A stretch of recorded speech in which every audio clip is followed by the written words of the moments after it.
when you study the Quran, what you discover is that if you try to read it beginning to end, you'll never figure it out. Because it's not in chronological order. And then Surah 2 is the longest, Surah 3 is the next longest, Surah 4, etc., etc. So basically it's organized by size. Well, the problem is, if you go out and buy the Quran, as all the reporters from CNN did after the 9/11 attacks, and they're standing there outside the Barnes & Noble thumbing through the Quran, trying to find something to add to their news report to set them aside from everybody else.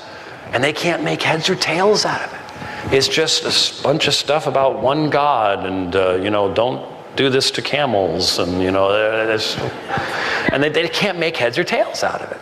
Part of the reason is, if you try to sit down and read from Surah Al-Fatiha all the way through Surah 114, you're bouncing back and forth, back and forth, back and forth between the Meccan and Medinan periods.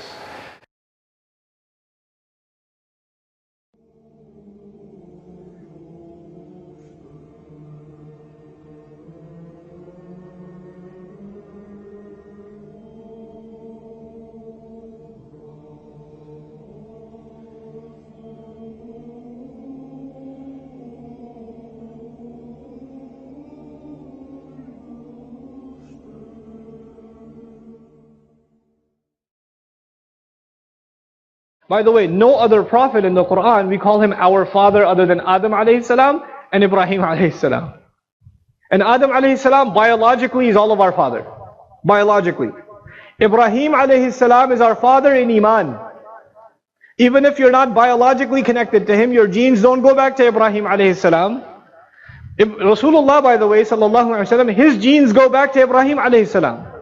But because of our connection with Rasulullah, and that connection is that of Iman, he is our father too. Ibrahim alayhi salam is our father too. But I want to take one more step and show you something absolutely incredible. Absolutely incredible in the Quran. There are, from Ibrahim alayhi salam, you get two nations. You get two nations that are in the Quran, from Ibrahim alayhi salam.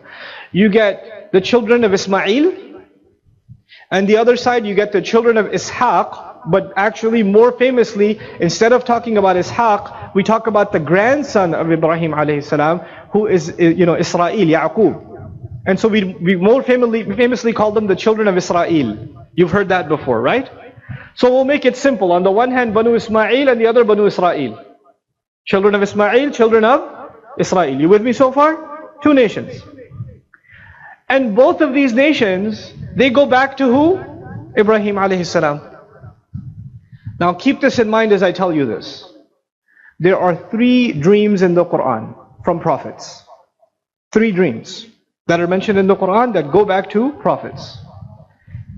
The first dream is that of Ibrahim alayhi salam himself. What dream did he see? Anybody know? You can call it out. What did he see in his dream? What was he doing? Slaughtering his son. And he saw that multiple times. Inni arafi fil manami anni adbahuka. I continue to see in my dream that I'm slaughtering you. This is the first dream of a prophet. The second dream of a prophet is, Yusuf alayhi salam. What dream did he see? 11 stars, the sun and the moon, you remember? That's the second dream. The third dream in the Quran is that of Rasulullah sallallahu alayhi wasallam. And the dream of Rasulullah sallallahu alayhi wasallam is actually one mentioned in Surah Al-Fath. لَقَدْ صَدَقَ اللَّهُ رَسُولَهُ الرُّؤْيَا بِالْحَقِّ. Allah confirmed the vision of the Prophet, the dream of the Prophet ﷺ, that they're going to make Hajj. And they're going to be shaving their heads. When do you shave your head? After the animal is slaughtered. Now here's the amazing thing. All 3 of these dreams are connected to each other. And actually, our Messenger ﷺ is the fulfillment of the first 2 dreams. The first dream was Ibrahim alayhi salam. Who was he slaughtering? Ismail. He was slaughtering who? Ismail. And when he finally went to do this, Allah replaced Ismail alayhi salam. And that became the legacy of sacrifice. And that sacrifice became part of Hajj, didn't it? And the Prophet saw a dream that he will be doing what? Hajj. And when do you shave the head? After you are done sacrificing the animal. In other words, the dream that was started, the legacy, the mission that was started with Ibrahim alayhi salam reaches its perfection with Rasulullah sallallahu alayhi wasallam, the two dreams are directly connected to each other. Which dream is left? Yusuf alayhi salam. But the dream of Yusuf alayhi salam is amazing because Yusuf alayhi salam saw a dream in which he overpowers his brothers, even though they did wrong to him. They did wrong to him. He overpowers them, and by the end of Surah Yusuf, when he's overpowered them, he turns to them and says, "La tathriba alaykum al-yawm." No harm will come on you today. No harm will come on. He forgives his brothers. Isn't that what he did? That's the interpretation of the dream. He was able to overpower his brothers. They fell in sajda, and he said, "There's no harm coming on you." He forgave them. Now the dream of the Prophet ﷺ once again was that he conquers, or he makes Hajj. You cannot make Hajj until you take over Makkah. You can't just walk into Quraysh and make Hajj. You have to conquer Makkah. So the fulfillment of the Prophet's dream ﷺ happens at Fath Makkah. But when he conquers Makkah, he had brothers that had done him wrong. Who were they? Quraysh. And now he has overpowered them.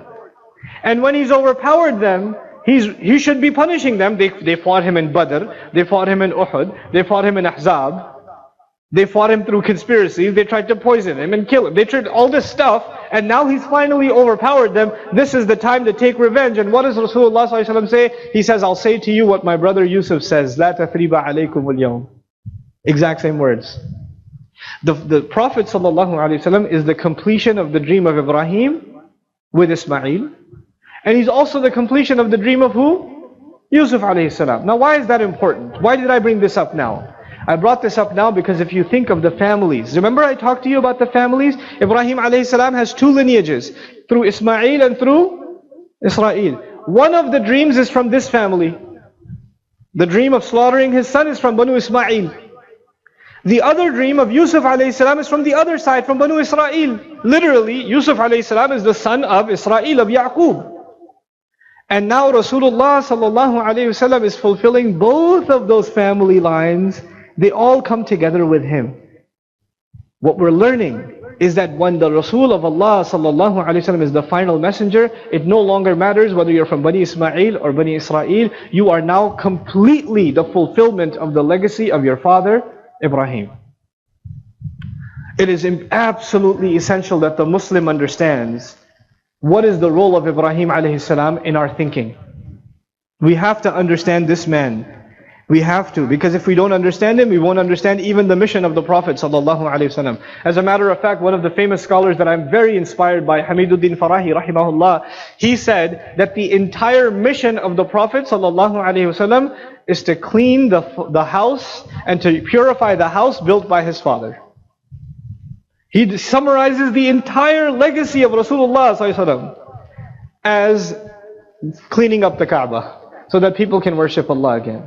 Then he goes back and says the entire message of the Quran, the entire revelation of Islam goes back to just one dua of Ibrahim alayhi salam.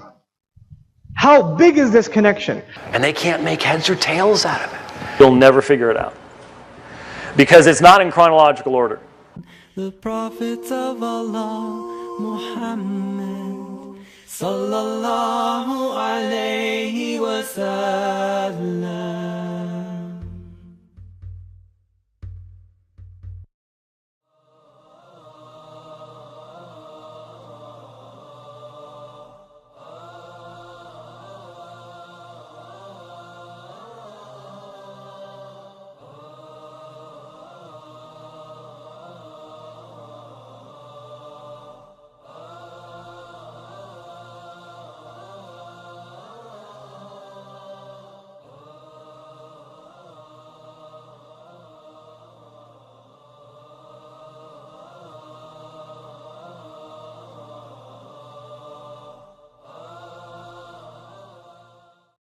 وَلَقَدْ ضَرَبْنَا لِلنَّاسِ فِي هَذَا الْقُرْآنِ مِنْ كُلِّ مَثَلٍ وَلَئِنْ جِئْتَهُمْ بِآيَةٍ لَيَقُولَنَّ الَّذِينَ كَفَرُوا إِنْ أَنْتُمْ إِلَّا مُبْطِلُونَ أشهد أن لا إله إلا الله وأشهد أن محمد رسول الله.